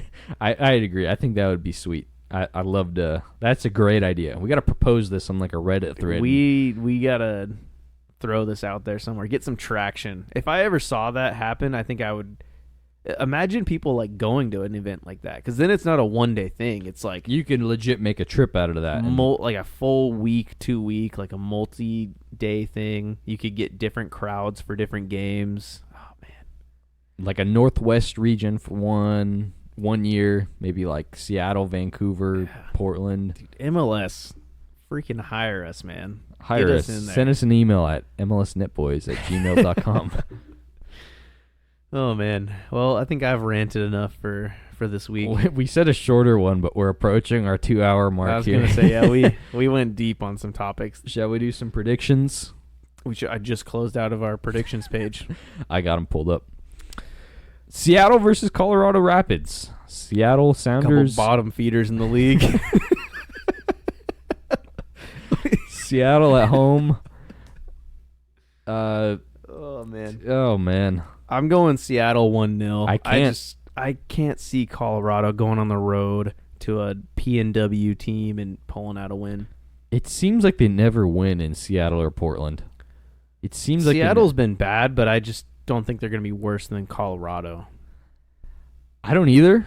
My gut says Seattle. I wrote Seattle 2-0 down, actually, but I'm just to be different, just to be a hater. I'm a Portland fan, and I would love to see the Rapids get a result in Seattle. I'm going 1-0 Colorado. Give me a Rafael Navarro goal, like a header off of a cross. Respect. Next up, though, we got Minnesota hosting LAFC. I don't know what to think of this game. This is probably the toughest one to predict this week. This is a tough one because Minnesota high on vibes.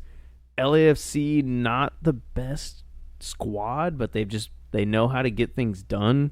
They didn't get it done this past week, but not a bad result at the same time. I'm going 2-2. I think that Minnesota crowd is going to be fired up. There's going to be people there. Maybe Reynoso breaks back into the lineup. I don't know. Eric Ramsey effect. Nobody knows. I'm going 1-0 LAFC. This is a team that's not at their best, but this is what makes them so good. Even when they're not at their best, they can pull out like against Seattle in the playoffs. They can just play this transition game. They've got so much quality. I'm going 1-0 off a Bouanga counterattack goal. I'm going a Bongi brace. Stoppage time? 87th minute for the second goal. Very specific. I like it. Last game of this week, LA Galaxy hosting St. Louis. Interesting game here. I mean, St. Louis still undefeated, but not nearly as much hype as last year. 2 draws, 1 win. They don't look bad by any means, but they don't look great either.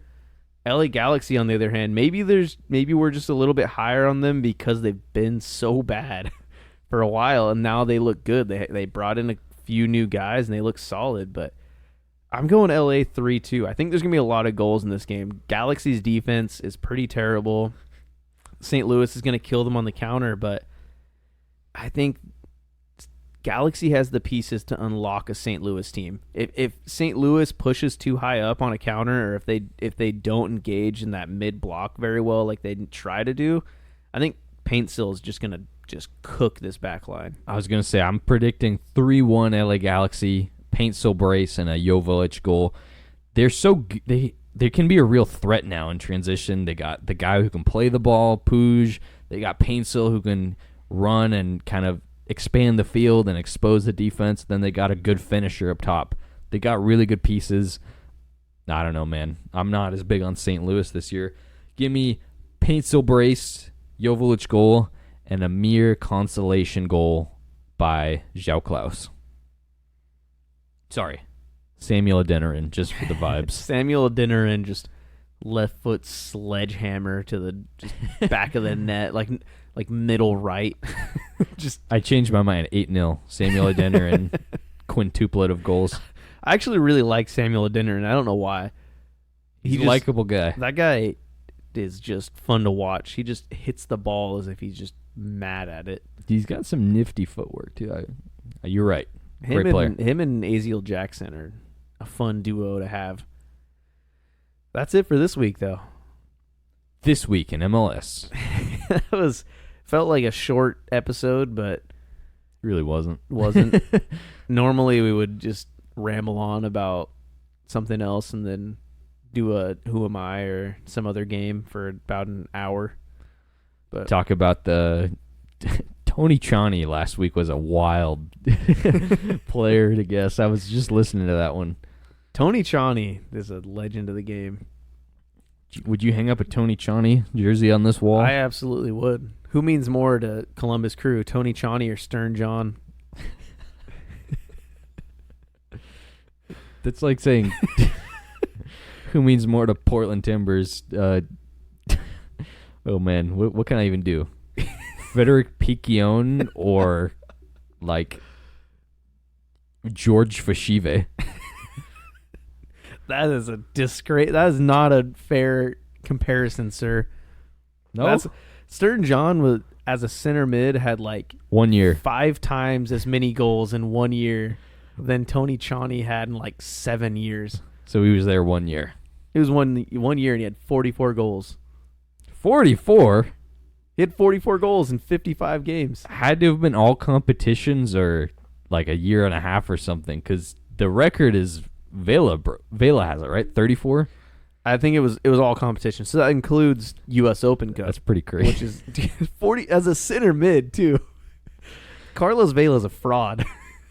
Not if he joins the San Jose Earthquakes. Isn't that kind of all but squashed? Yeah. But I can still dream.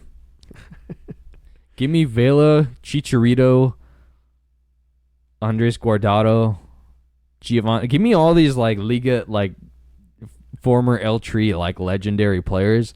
Just sign them all to San Jose and see what they can do. Make their own like alumni team. And then Josie Altidore up top. You know what's crazy? Stern John has more goals for Columbus Crew than Lucas Zelarayan did. That's wild. That's a wild shout. Yeah, actually, he had... That is insane. I'm looking at his stats right now. We should do He had 55 goals total, actually. In a year? In his time with... So it was 98 to 99. So he may have left midway through his second season or joined midway through that first season. But that's absolutely nuts. We got to do a segment sometime where we highlight like like a career that's like forgotten, but like, or a season that was forgotten but was extremely like notable. I'm thinking that 2013 Mike McGee MVP over like the likes of Henry and Donovan and Dempsey and Keane and all these star players. I'm absolutely going to highlight Stern John. Stern John. It technically was 2 years, actually. I lied. So it said 98 to 99. Still, though, I mean, 55 goals. 2 years. 27 and 28 if you average it. That's that is nuts. Exactly. He did 27 his first year. So even, too. He didn't even have just one good year. And so 27 appearances. Dude, the legend of Stern John. He had 27 appearances, 30 goals. Dude, we got to get this guy on the podcast. And then he... Oh, wait, no. So he had 35 appearances, 30 goals. Second year, 35 appearances, 25 goals. We need a Stern John visit on the podcast to just talk the legend. See what those... I think he's a coach now. Where at? Oh, no, not anymore. He was coaching the St. Lucia national team. Or Lucia. St. Lucia. Classic. He's coaching... CONCACAF, dude. Respect to Stern John. That's awesome. That's an awesome shout. Love to hear that. Oh, man. I love that. That's awesome. Anyways, we should wrap this up before we get any more into the weeds, but anybody who's listening to this, please just like and I was going to say respect Stern John and bring him up in a conversation on your day-to-day basis. We'd rather have you do that than like this podcast. Absolutely.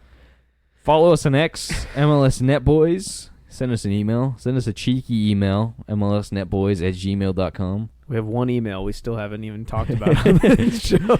We get those sponsorship ones, though. We got one real fan email, you should say. You should clarify. I got an email on the account from, it was a spam email from Norton Security saying we had a $600 security charge on the MLS Netboys email. And I called them and I was going to try and troll them, but they hung up on me. You didn't just give them your credit card information? Yeah. You just gave it to them. I gave right them away? yours, so. Nice. Anyways, thank you all for listening. Preston Judd. as of 2 weeks ago, Preston Judd. Come on the show.